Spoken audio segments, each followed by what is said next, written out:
Então vamos lá, faça o download do material aqui. Não assista essa aula sem esse material, ele é fundamental, porque a aula é baseada nele, na sequência dele. Eu, depois que termino de confeccionar o material, eu anoto uns tópicos ali para que a nossa aula siga aquela linha de raciocínio. Bacana? Então vamos lá, me acompanhe aqui. Eu tenho certeza que essa aula de hoje nós vamos fechar com chave de ouro o nosso curso. Tudo jóia? Então beleza, nós vamos falar do recurso de apelação. Se nós já falamos de recurso em sentido estrito, nós já temos uma boa noção daquelas questões que eu me referi na aula passada como teoria dos recursos. Na verdade, eu apenas trabalhei dois conceitos teóricos relacionados ao juízo de admissibilidade e o juízo de mérito. E é lógico que se você entendeu o que nós estudamos lá no recurso sentido estrito, você não vai ter nenhum problema aqui também no recurso de apelação. Por quê? Porque nós temos que entender o juízo de admissibilidade enquanto as condições formais do recurso. Não é isso? É a adequação do recurso, é a tempestividade do recurso, é o interesse de agir, é o preparo nos casos em que a lei exige, como por exemplo de ação penal privada. Fica atento porque se uma dessas condições não estiverem presentes, esse recurso não será conhecido, né? Ele será denegado. O recurso pode ser conhecido ou pode ser não conhecido. E se ele não for conhecido, ele nem vai ser remetido aos tribunais. E é lógico, evidente, que contra essa decisão do juiz, que ao fazer o juízo de admissibilidade não conheceu do recurso, cabe um outro recurso que você pode interpor. Nós já falamos disso na aula passada. No juízo de mérito, por outro lado, aí nós vamos enfrentar as questões materiais mesmo do recurso. Ou seja, as razões pelas quais nós não concordamos com a decisão do juiz. Não é isso? Juízo de mérito, então, é nesse sentido e é isso que a gente tem que ficar atento. Vejam bem, hoje nós vamos trabalhar com o recurso de apelação, como eu disse a vocês. Para que você entenda a exata noção do recurso de apelação, eu quero que você perceba que quando nós falamos de recurso de apelação, nós falamos em sentença, tá? E aí, se você tiver dúvida, sugiro, volte lá no material teórico, dê uma estudada em sentença, entenda exatamente o que é. Sentença é um ato judicial onde o juiz define a lide jurídica, né? É uma situação é uma decisão, que define a situação, a lide processual. Por que eu digo que define? Porque nós temos decisões que resolvem questões incidentais do processo, mas não resolvem o mérito. Por exemplo, recurso em sentido estrito não enfrenta mérito. Recurso em sentido estrito enfrenta a forma do processo, as decisões chamadas de interlocutórias. Agora, a apelação ela enfrenta as sentenças. A sentença enfrenta mérito. Como assim? Todas as vezes que o processo enfrentar mérito, essa decisão é sentença. Por quê?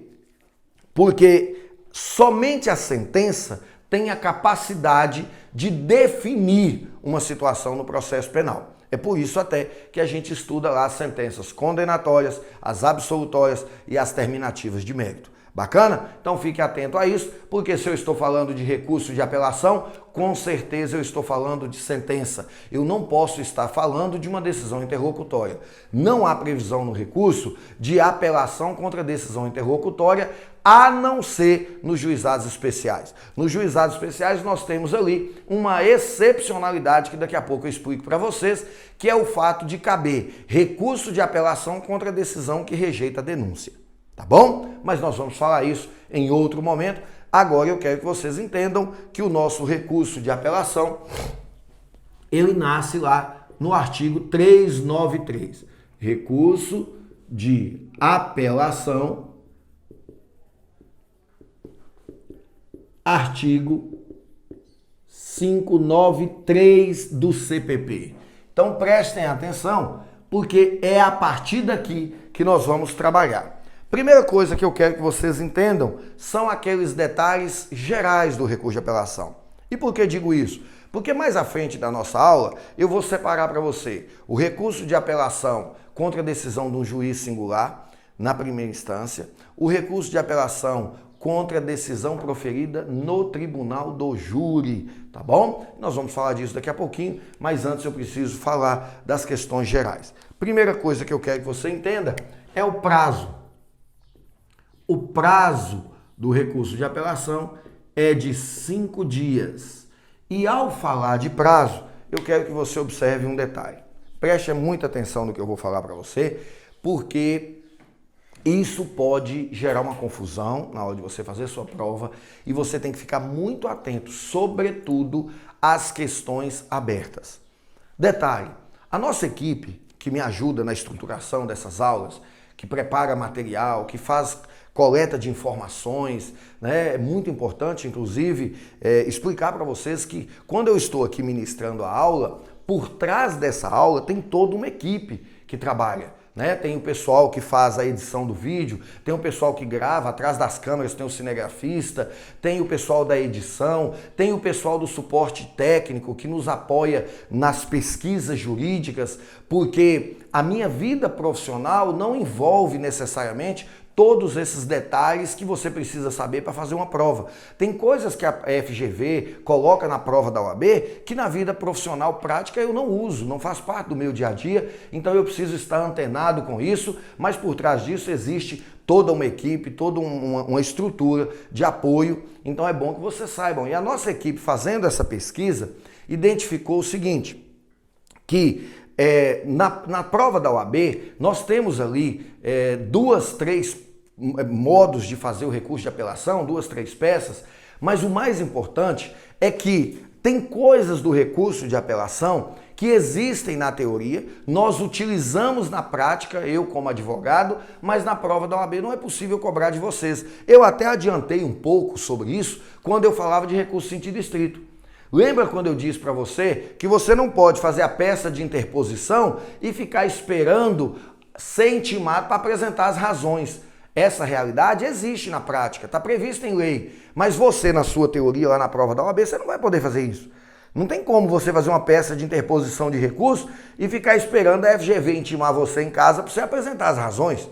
Então preste muita atenção nisso, porque recurso de apelação, a exemplo do que falamos no recurso sentido estrito, tem que ser feito na prova da OAB as 2 peças ao mesmo tempo, a peça de interposição e já com as razões.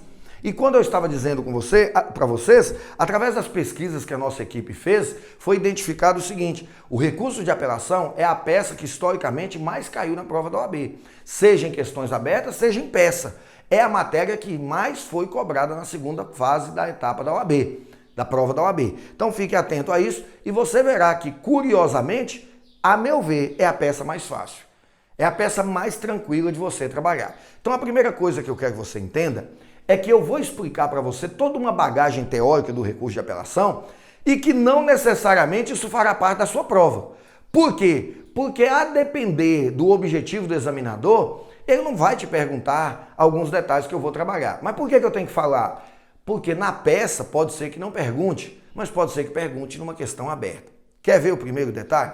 O primeiro detalhe refere-se, você já sabe, que nós temos a possibilidade de fazer o recurso de apelação com 2 peças. Então eu vou colocar aqui a estrutura do recurso, tem 2 peças. Primeiro, a interposição.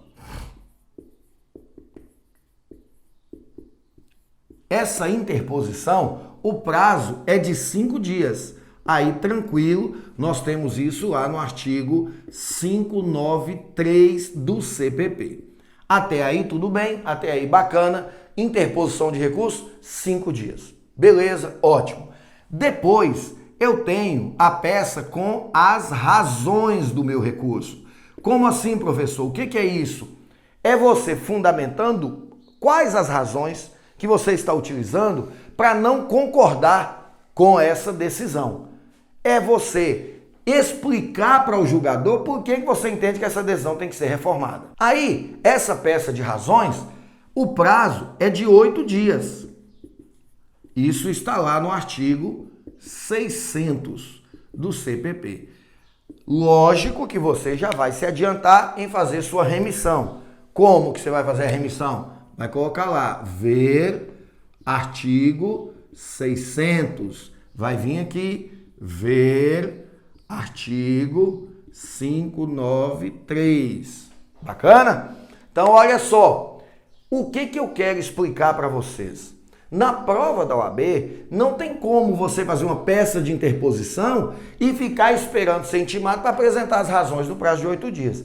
É lógico e evidente que não. O que significa dizer que na prova da OAB, você vai apresentar as razões junto com a interposição, no prazo de 5 dias. No prazo de 5 dias, você vai apresentar tanto a interposição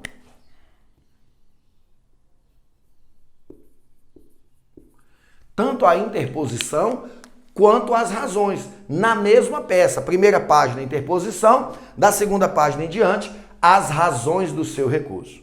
Primeiro detalhe importantíssimo é isso. Mas numa pergunta aberta, você pode entender que a peça pode ser apresentada em 5 dias, o juiz faz o juízo de admissibilidade, recebe ou não o seu recurso, em o recebendo, intima você para apresentar as razões. Aí esses 8 dias serão contados a partir da intimação. Mas existe um outro fato muito curioso, que é o parágrafo 4º do artigo 600. Isso mesmo, esse artigo aqui, ó. O que esse parágrafo 4º do artigo 600 estabelece? Que eu, enquanto defesa, ou promotor, mas isso não acontece com o Ministério Público por razões óbvias, porque na verdade lá no tribunal não teria um promotor atuando, então isso é a defesa que faz. A defesa faz o seguinte: eu, quando interponho o recurso, isso nunca vai cair na sua peça, mas pode ser perguntado em questões. Quando eu interponho o recurso, eu posso virar para o juiz e falar o seguinte: excelentíssimo senhor doutor juiz de direito da primeira vara criminal da comarca tal, fulano de tal, não concordando com a sentença de folhas tal, vem dela recorrer, interpondo recurso de apelação nos termos do artigo 593. Recebido o presente recurso, sejam os autos remetidos ao tribunal para que, na forma do artigo 600, parágrafo 4º, a defesa possa apresentar suas razões diretamente no tribunal. Ponto. O juiz pega o processo e manda para o tribunal. Vamos entender como isso funciona? E eu sugiro a você que pare um pouquinho que você está escrevendo e preste atenção aqui. Olha só. Eu vou recorrer, falando com o juiz que eu não concordei com a sentença e eu quero recorrer dessa sentença. Quando eu falo para ele que eu quero recorrer, o que eu estou dizendo? Eu não concordo e vou apresentar as minhas razões. Mas esse parágrafo 4º me dá o direito, a possibilidade de apresentar essas razões diretamente no tribunal. E por que eu posso apresentar essas razões diretamente no tribunal? Tem uma explicação jurídica para isso. Imagine você que eu esteja discutindo a possibilidade de tentativa no crime de estupro. É uma discussão muito atual, muito interessante de se fazer, mas longe de estar pacificada. E por que eu digo isso? Rapidamente, não vamos desviar o foco não, mas quando eu falo de crime de estupro, vamos imaginar o seguinte. Imagine um rapaz que agarrou uma moça e começou a enfiar a mão na sua blusa. Começou a passar a mão nos seios da moça e começou a rasgar a blusa. Aí apareceu alguém, ela gritou, ele correu. Isso é tentativa de estupro ou é estupro consumado? A meu ver, é tentativa de estupro. É crime, mas é um estupro tentado. Não se consumou por circunstâncias alheias à vontade dele. Né? Porque chegou alguém, porque ela gritou, ele não conseguiu consumar o que ele queria, que era uma conjunção carnal. Pela redação do artigo 213 hoje, depois que a Lei 12.015 de 2009 alterou o Código Penal, a redação do artigo 213 estabelece o seguinte: conjunção carnal ou ato libidinoso diverso. Parte da nossa jurisprudência tem entendido que passar a mão nos seios aí seria um ato libidinoso diverso e, portanto, o crime de estupro já teria consumado. A meu ver, não andou bem a doutrina e a jurisprudência nesse sentido, porque se eu entender que passar a mão nos seios é um crime consumado e ter uma conjunção carnal contra a mulher, machucá-la e tal, é estupro consumado, eu não tenho condição de diferenciar um crime do outro e eu acho que isso aí prejudica muito a resposta que o nosso legislador, que o nosso judiciário tem que dar para a sociedade. Mas tudo bem, isso é uma questão de discussão de direito penal, não cabe aqui. Mas para quê e por que eu disse isso para você? Olha só aqui. Eu vou fazer um recurso em que o juiz condenou meu cliente por estupro consumado e eu quero fundamentar que é estupro tentado. Eu recorro aqui, falando com o juiz, apenas a peça de interposição, falo para o juiz que eu não concordo e o juiz manda o processo para o tribunal. O tribunal vai me intimar para apresentar as razões. Aí eu te pergunto, quando esse processo chega no tribunal, ele já é submetido a um sorteio e vai sortear uma das câmaras criminais e dentro dessas câmaras vai cair na mão de um dos desembargadores dela. Então, quando eu for intimado para apresentar as razões, eu já sei para qual desembargador que caiu. O que significa isso? Se eu já sei quem é o desembargador que vai julgar, eu vou fazer o meu recurso fundamentado nas doutrinas que esse desembargador gosta, nas doutrinas, na linha de direito que esse desembargador segue. Por que isso é importante? Porque assegura a ampla defesa. Imaginem, por exemplo, no Tribunal de Justiça de Minas Gerais, que é o tribunal onde eu mais atuo, no Tribunal de Justiça de Minas, nós temos aproximadamente 40 desembargadores atuando na área criminal. É lógico e evidente que eu tenho 40 mentalidades jurídicas, né? Cada um conduz uma linha de raciocínio, uma linha do direito, uma teoria que ele segue, um estudo. Tem desembargador que está fazendo o seu doutorado em tal área, o outro está fazendo mestrado em tal área. Se eu vou fazer um recurso para o desembargador julgar e eu já sei qual é desses 40 que vai julgar o meu recurso, é óbvio que facilita muito o exercício da minha defesa. É por isso que o parágrafo 4º do artigo 600 estabelece a possibilidade de eu apresentar as razões diretamente no tribunal. Mas olha só, isso não pode cair na sua prova aberta na questão. Porque na sua questão você não pode fazer a peça de interposição e falar para a FGV que você quer apresentar as razões do tribunal. Não faria nenhum sentido, mesmo porque provavelmente a FGV ia intimar você só para saber que você está reprovado, né? Então, vejam bem, isso não cai na sua peça, mas pode vir perguntando em uma questão aberta. E aí na questão aberta você vai entender. Se a defesa quiser, está lá no artigo 600, parágrafo 4º. Ela pode apresentar as razões de apelação diretamente no tribunal. Mas cuidado, isso não pode no recurso sentido estrito, no agravo em execução. Bacana? Somente no recurso de apelação. Tudo jóia? Então, dito isso, eu vou apagar o quadro e nós vamos continuar, porque eu quero também... mas antes de apagar o quadro, deixa eu comentar duas outras coisas importantes com você. A primeira delas, o recurso de apelação no juizado especial. E aí eu começo te explicando com essa expressão. Cuidado! Você vai analisar depois lá o artigo 82 da Lei 9099/95. O que você vai entender disso aí? Nos juizados especiais, só existem possibilidade de 2 recursos.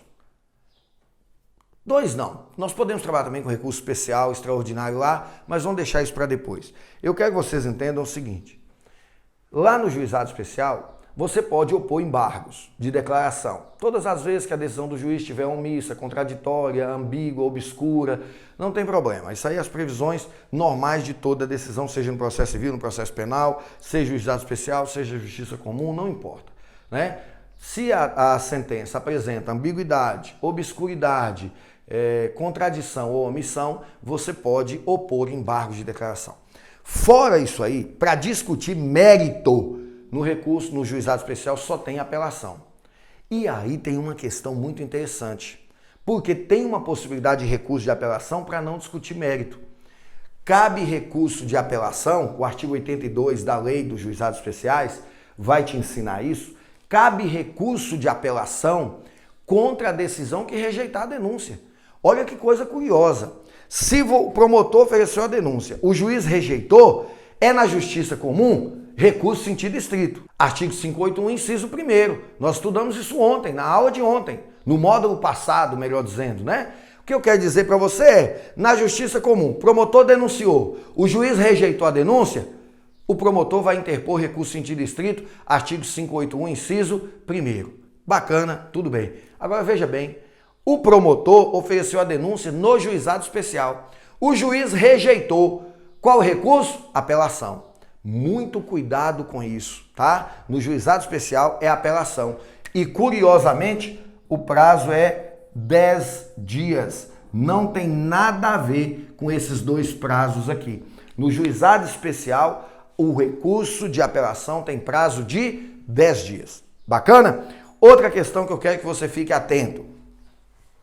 Você já me ouviu dizer sobre a figura do assistente? O assistente de acusação é a vítima do crime ou um dos seus representantes legais, lá no artigo 31 do Código de Processo Penal.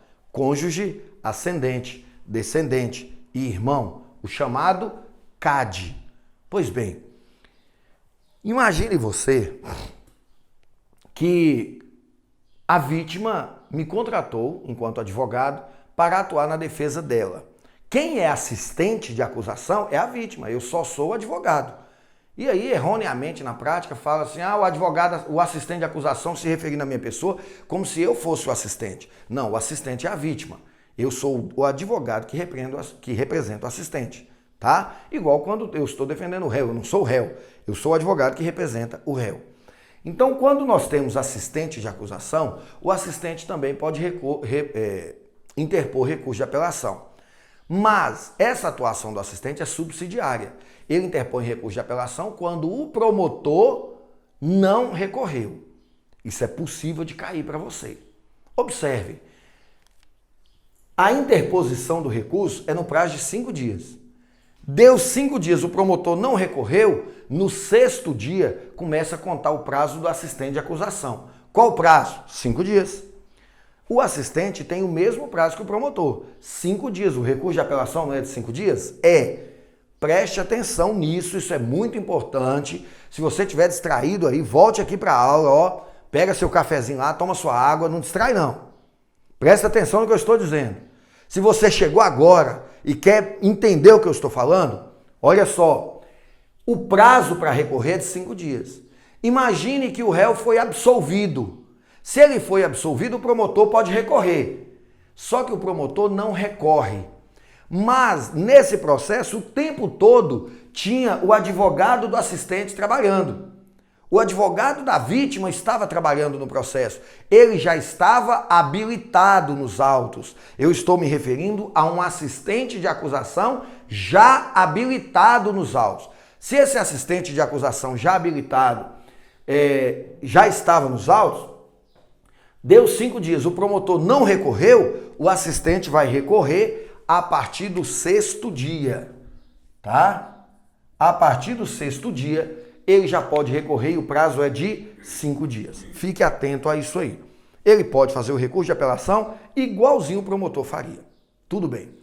Mas nós temos uma previsão legal que inclusive foi cobrada na prova da OAB, se eu não estou enganado, 2 ou 3 provas aqui. Foi em 2016. Não lembro exatamente qual dos exames, mas caiu uma questão aberta falando sobre isso.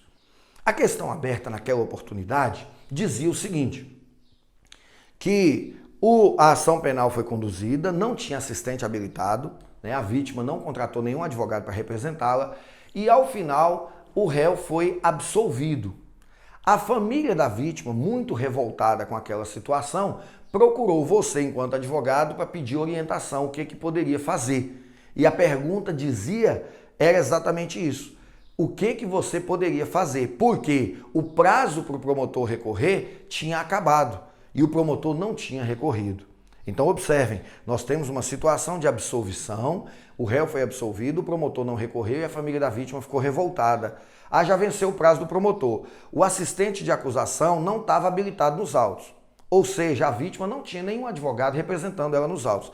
Porque se tivesse, é o que eu respondi. A partir do 6º dia, ele iria fazer o recurso. Mas não tinha. Aí você poderia pensar na prova que não tinha nada a fazer. Mas tem. E aí que é o grande detalhe. Por isso que pouquíssimas pessoas acertaram essa questão na prova.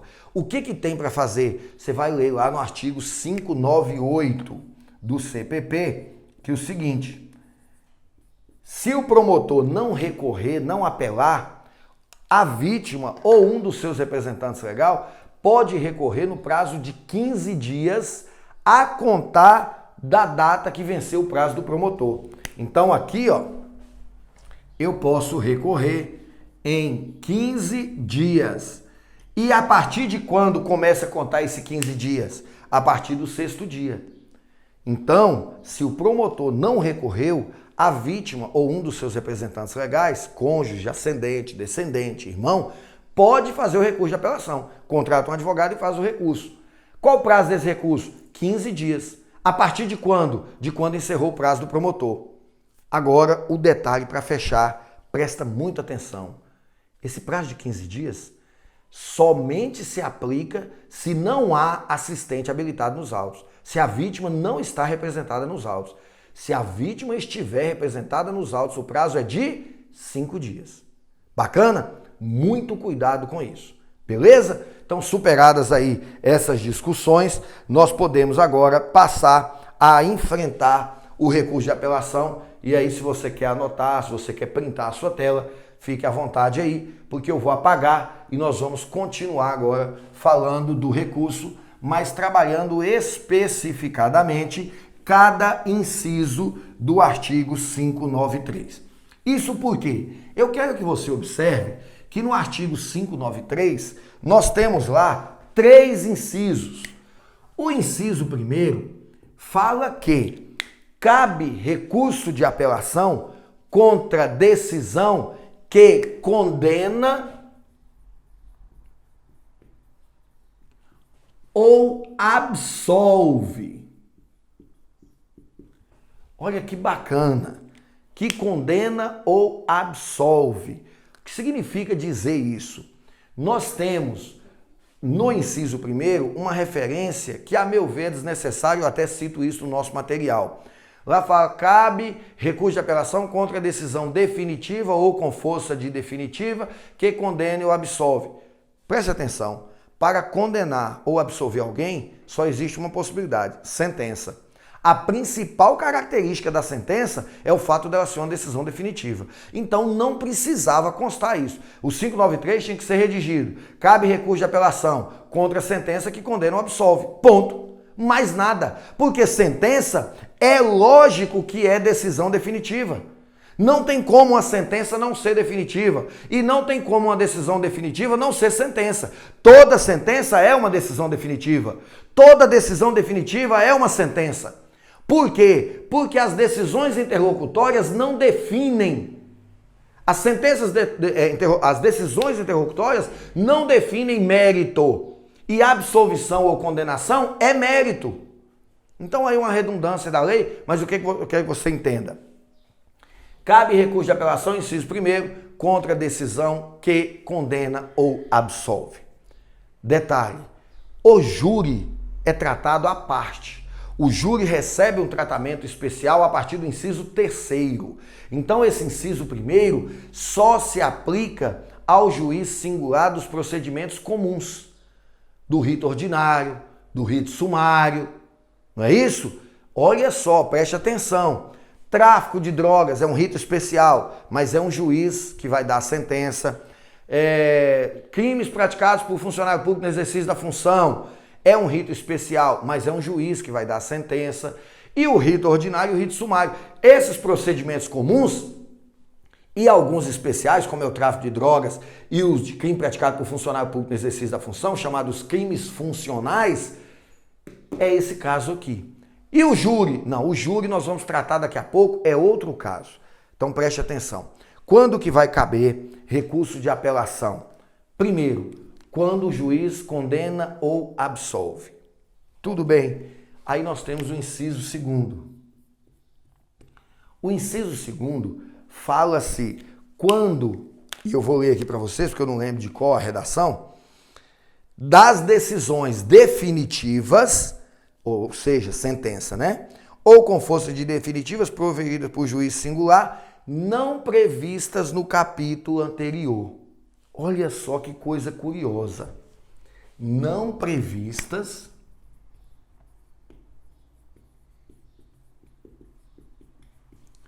no capítulo anterior. E por que isso aqui foi dito? Pelo seguinte, o capítulo anterior a que esse inciso se refere é o capítulo 2. Esse inciso está no artigo 593 do capítulo 3. Quando aqui fala capítulo anterior, é capítulo 2. O que tem no capítulo 2? Recurso em sentido estrito. Então observem, aqui nós temos uma situação. Observe isso aqui. Esse inciso aqui está nos remetendo à ideia de que o recurso de apelação é um recurso subsidiário. Quando nenhum outro serve, você apela. E por que eu quero dizer isso? Porque esse inciso segundo refere-se aos incidentes processuais. Imagine que, por exemplo, no processo, o advogado de defesa pleiteie a devolução de uma coisa apreendida. Por exemplo, no momento em que o réu foi preso, foi apreendido com ele um carro. Só que esse carro é de um terceiro, é de um amigo dele que não tem nada a ver com os fatos. Aí a defesa pleiteia a devolução desse carro. Chama restituição de coisas apreendidas. Está lá no artigo 103 e seguintes do Código de Processo Penal. O juiz vai dar uma decisão, porque esse pedido de restituição tramita em apartado, e o juiz vai dar uma decisão negando. Essa decisão é uma sentença. Ela não fere o mérito do processo no sentido do crime, mas ela fere o mérito daquela situação, que é a restituição do bem. Se o juiz nega contra essa decisão, cabe recurso de apelação. Mas no inciso primeiro, não, o inciso primeiro é só quando condena ou absolve. Cabe do inciso segundo. Por quê? Porque essa restituição de coisa apreendida não está prevista no recurso em sentido estrito. O recurso em sentido estrito não é rol taxativo? Vocês lembram que eu disse isso no módulo anterior? A gente dizia lá, artigo 581, é rol taxativo. O que é rol taxativo? Não cabe outras possibilidades, não cabe interpretação. É o que está ali. Se não tiver ali, não é recurso em sentido estrito. Aí você pega uma restituição de coisa apreendida que foi negada pelo juiz. Está lá no recurso em sentido estrito? Não. Não prevista no capítulo anterior. Se não está lá, capítulo anterior aqui é o quê? Reze, artigo 581. Não está lá? Não. Então tudo bem. Se não está lá, vai caber recurso de apelação com base no inciso segundo. Beleza? Tranquilo? Então tá bom, vamos passar agora para o inciso terceiro. Olha só, então é importante você saber diferenciar, porque isso pode cair numa questão aberta, né? Você saber diferenciar que o inciso primeiro é a apelação quando o réu é condenado ou absolvido, e o inciso segundo, quando o juiz decide definitivamente uma situação que não está prevista no recurso em sentido estrito. Eu citei o exemplo, restituição de coisa apreendida. A partir daí, nós vamos partir para o inciso terceiro, porque agora sim, o inciso terceiro vai falar das decisões no tribunal do júri. Agora sim, nós temos aqui um recurso de apelação previsto exclusivamente para as decisões proferidas no júri. E por que é diferente, nós temos que ter cuidado. Eu quero que você entenda o seguinte, a exemplo do que fizemos no recurso em sentido estrito, você vai perceber que no recurso de apelação, a sua fundamentação, o seu pedido é diferente quando você está no rito do júri, quando você está no rito ordinário. Então nós vamos entender daqui a pouco. Mas antes vamos trabalhar com inciso terceiro, a linha A, nulidades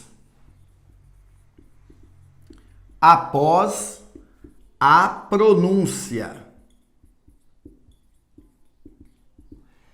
Meus amigos, eu citei aí no material algumas possibilidades, mas não tem como eu prever todas. Então o que eu quero que você perceba aqui nesse momento? Vamos lá.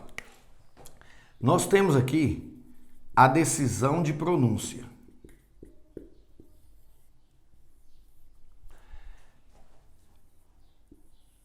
nós temos aqui o júri em plenário. Se você analisar o rito procedimental, você vai perceber que aqui antes da pronúncia teve a peça memoriais finais. Tudo que tinha acontecido de errado no processo até os memoriais finais, você já alegou nos memoriais finais. Só que dos memoriais finais para frente, você não tem atuação nenhuma a não ser no dia do júri. Preste atenção por quê. Aqui você fez memoriais finais. O juiz proferiu a decisão, pronúncia. Agora você vai aguardar o dia do júri. Desconsidere eventuais recursos aqui. Nós não estamos discutindo isso não, tá? Eu estou discutindo que depois que a pronúncia preclui, ou seja, entre aspas, transita em julgado, né? O juiz vai marcar o júri. Só que do dia que isso acontece até o dia do júri, tem muita coisa a ser feita. Vamos dar exemplos. O juiz tem que intimar o cidadão que vai ser jurado. O juiz vai intimar as partes para rolar testemunhas que serão ouvidas em plenário. Essas testemunhas deverão ser intimadas. O juiz deve providenciar, fazer um relatório do processo para apresentar para os jurados. A secretaria tem que reservar o plenário do júri. O juiz vai analisar se é hipótese de desmembramento do processo, vai ter a hipótese de desaforamento do processo, que a gente pode pedir para desaforar no processo, entendeu? Então, olha só, até o dia do júri tem muita coisa para acontecer. E pode ser que alguma dessas coisas, desses procedimentos, tenha ficado errado. Algum desses procedimentos pode ter violado algum dispositivo de lei ou constitucional, gerando uma nulidade. Nulidade, você vai entender que está lá no artigo 564 do CPP. Então, portanto, faça uma remissão no seu material. Pegue aqui o inciso 3º do 593 e faça uma setinha, artigo 564. Por quê? Porque o 564 fala das nulidades. Bacana? E por que isso? Porque quando você faz um recurso de apelação das decisões proferidas no tribunal do júri, esse recurso de apelação vai estar aqui, ó. Ele será fundamentado no inciso 3º, a linha A, quando daqui até aqui tiver alguma coisa errada.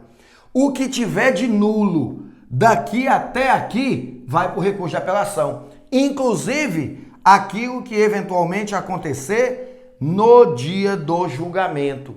E o que pode acontecer no dia do julgamento? Preste atenção em algumas possibilidades que você, se essas questões vierem trazidas na sua peça, você vai ter que arguir como recurso de apelação. Primeira delas, uso de algemas. O uso das algemas no plenário do júri tem que ser muito bem fundamentada. Não há nenhuma razoabilidade em você deixar um réu algemado no júri por 12 horas, 13 horas, 2 dias. O júri, às vezes, dura 2 dias. Então, não há razoabilidade. Se o réu foi mantido algemado no plenário o tempo inteiro, isso é causa de nulidade. E isso aqui vocês vão se lembrar que nós falamos súmula vinculante número 11.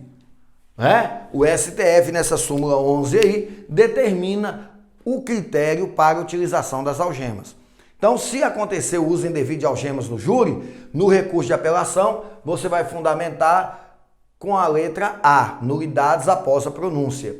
Outra situação, artigo 478 do CPP.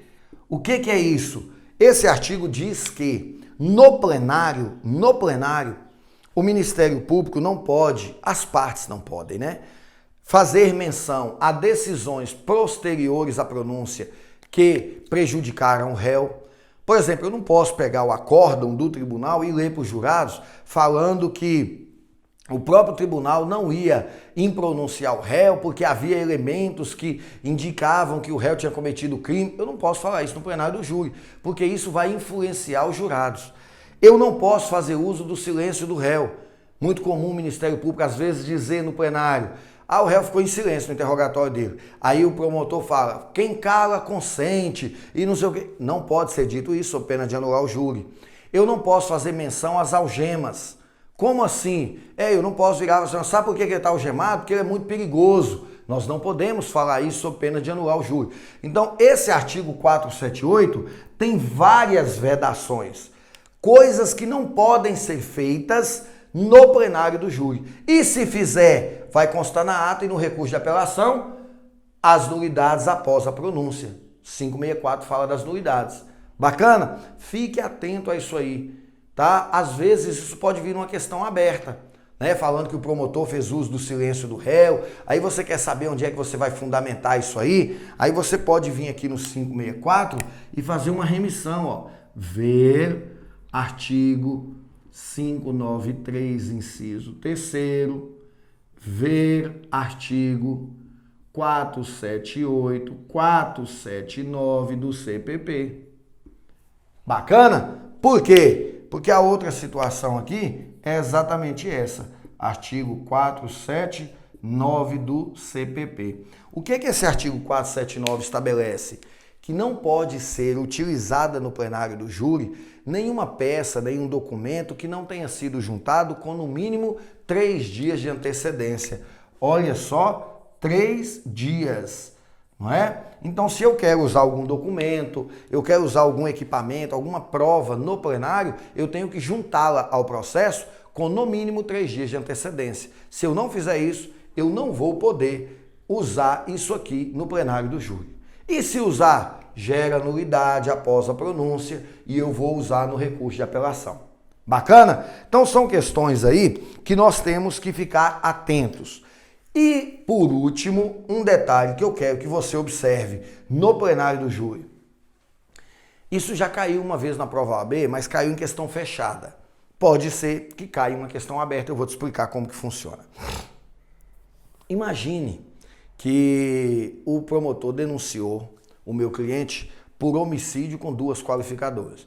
Motivo fútil e recurso que dificultou a defesa da vítima consistente no elemento surpresa. Artigo 121, parágrafo 2º, inciso 1º e 4º. Tudo bem. Vejam só. O Ministério Público denunciou meu cliente com 2 qualificadoras. Na pronúncia, o juiz decotou a qualificadora do motivo fútil. O juiz entendeu que o crime não foi cometido com a motivação fútil. E aí o meu cliente foi pronunciado para ir a júri apenas com a qualificadora da surpresa. Vejam, no plenário, o promotor de justiça é obrigado a sustentar apenas o que está na pronúncia. A pronúncia é o espelho da sustentação do MP. É o que a doutrina chama de correlação com a pronúncia e a acusação. Significa, o que está na pronúncia, o promotor pode usar. O promotor pode até chegar no plenário e falar que ele entende que não tem a surpresa. É comum. Pode ser que o promotor que atuou na primeira fase do júri é um, o promotor que atuou na segunda fase é outro, eles atuam com independência funcional. O promotor que chegou no júri entendeu que aquele caso não era surpresa. Mas aí está ajudando o réu, então ele pode. E o que ele não pode é sustentar novamente a qualificadora do motivo fútil. A pronúncia já derrubou essa qualificadora. O promotor não pode chegar no plenário e sustentar essa qualificadora. Se isso acontecer, nulidade após a pronúncia, porque violou a correlação da pronúncia com a acusação em plenário. Bacana? Tome cuidado com isso. São questões que você vai alegar no inciso 1º do 593. Outra questão, e agora eu vou apagar isso aqui, para que a gente continue analisando esses incisos. O inciso 2º,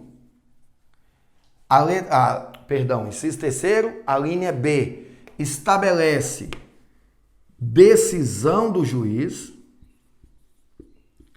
contrária à lei ou decisão dos jurados. Como assim? O que eu quero que você fique atento? Você vai fazer o seu recurso de apelação e fundamentar no inciso terceiro, a linha B, quando ocorrer a seguinte hipótese. Os jurados decotaram a qualificadora. Imaginem vocês que os jurados, ao votar os quesitos, entenderam que o crime não é qualificado. O advogado de defesa ganhou a tese de decotar a qualificadora. Ficou só homicídio simples. O juiz não pode, na sentença, colocar essa qualificadora. Aí viola o que está previsto aqui. A decisão do juiz é contrária à decisão dos jurados. Uma outra situação, quando o juiz, na sentença, coloca alguma questão que é proibida na lei.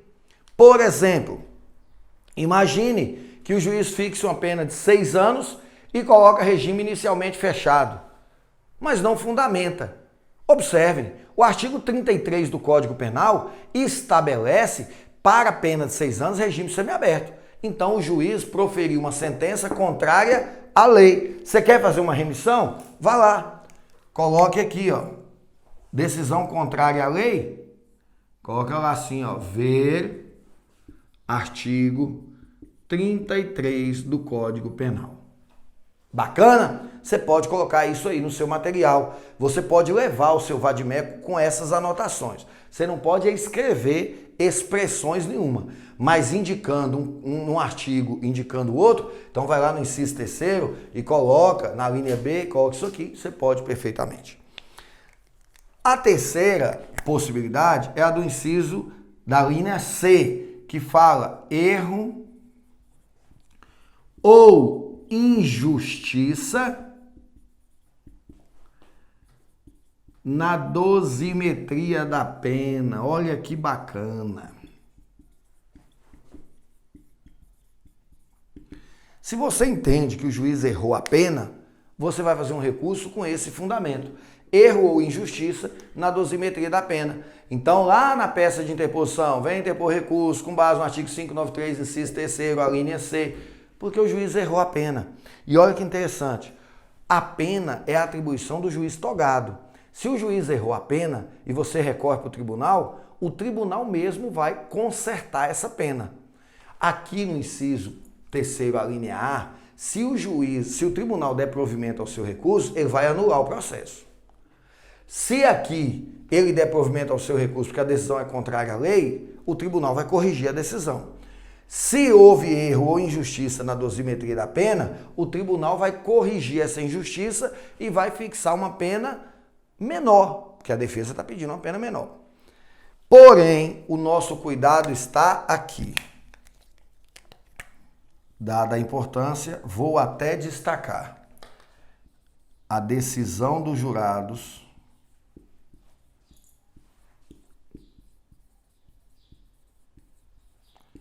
é manifestamente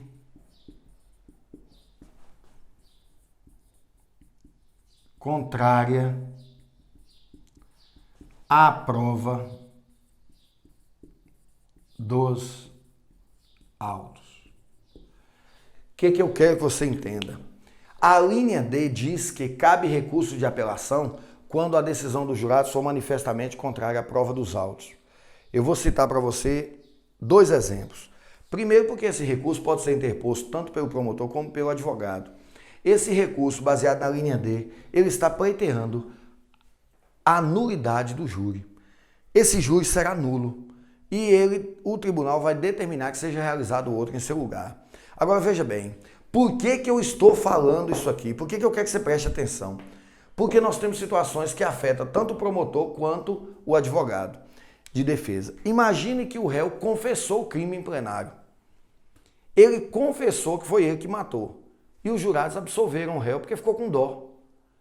É lógico e evidente que o tribunal vai anular esse júri, porque a decisão dos jurados é manifestamente contrária à prova dos autos.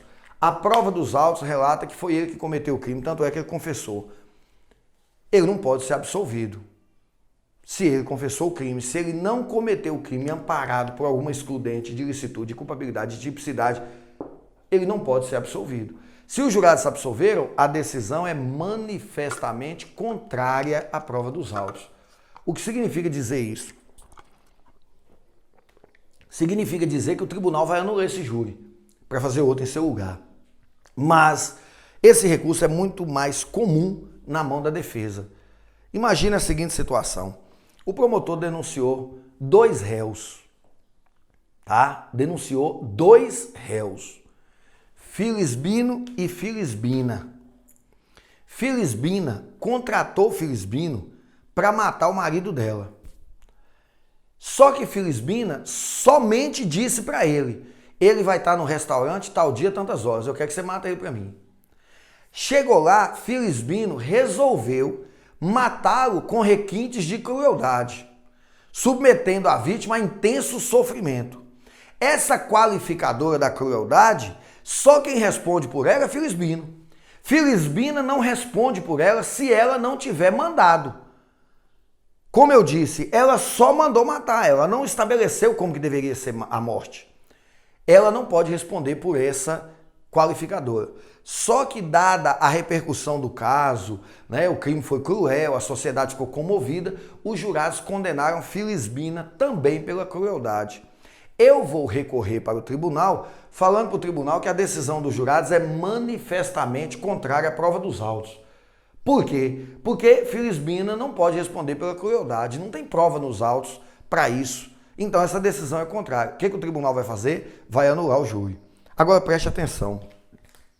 Quando você faz o recurso baseado nessa decisão, o tribunal não pode corrigir.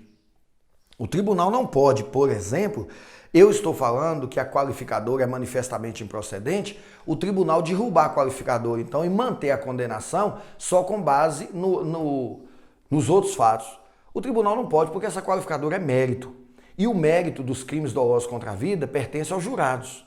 Então, o que o tribunal tem que fazer é anular o júri para que outro júri seja feito em seu lugar. Esse é o detalhe. Vai anular o júri para que outro seja feito em seu lugar. Então preste atenção. Nessa decisão aqui, nesse recurso, em hipótese nenhuma, você vai trabalhar com absolvição do réu. Porque nenhum desses incisos, dessas alíneas, quando você faz um recurso com base no inciso 3º, você não pode pedir absolvição. Por que você não pode? Porque a absolvição é mérito e mérito no tribunal do júri pertence aos jurados. O que você pode pedir é para anular o júri e fazer outro. E a lei determina que se isso for feito, terão outros jurados, não podem ser os mesmos. Então você, não pede absolvição. Observem, aqui no inciso 1º, você vai fazer um recurso pedindo absolvição. Aqui no inciso 2º, você vai fazer um recurso pedindo o tribunal para anular a sentença e proferir outra, para restituir os bens do seu cliente, e o tribunal vai decidir, vai mandar restituir. No inciso 3º, você não pode pedir para absolver. Por quê? Porque isso aqui é júri. E júri, o que pode acontecer é anular o processo e mandar fazer outro. A única coisa que o tribunal pode fazer é na dosimetria da pena. Se houve aqui erro na dosimetria da pena ou o juiz decidiu contrário ao que os jurados falaram, o tribunal corrige. Mas o tribunal não pode absolver quem os jurados condenaram. Anote isso aí. Preste bem atenção. O tribunal não pode absolver quem os jurados condenaram. O tribunal também não pode condenar quem os jurados absolveram. Então preste atenção que se você faz um recurso de apelação de decisões proferidas pelo tribunal do júri, significa dizer, você vai pedir, quando muito, para anular o júri ou subsidiariamente mexer na dosimetria da pena. Exatamente essas teses. Bacana? Então fique atento a isso e a partir de agora nós vamos começar a trabalhar com a nossa identificação da peça e a estrutura da nossa peça. Um detalhe antes de encerrar isso aqui. Eu posso cumular esses pedidos. Eu posso pedir para o recurso ser fundamentado no inciso 3º das decisões do Tribunal do Júri, com base na linha A, na linha B, na linha C, na linha D, tudo junto. Por quê? Porque no mesmo júri eu posso entender que houve uma nulidade após a pronúncia, a decisão do juiz violou a lei, houve erro na dosimetria de pena e a decisão dos jurados é manifestamente contrária à prova dos autos. Eu posso cumular o meu recurso com base no artigo 593, inciso 3º, a linha A, B, C e D. Você também vai fazer isso na sua peça. Se a questão lhe trouxe informações necessárias, suficientes para isso, você vai fundamentar o seu recurso nas 4 alíneas dentro do que a questão te fornecer. Bacana?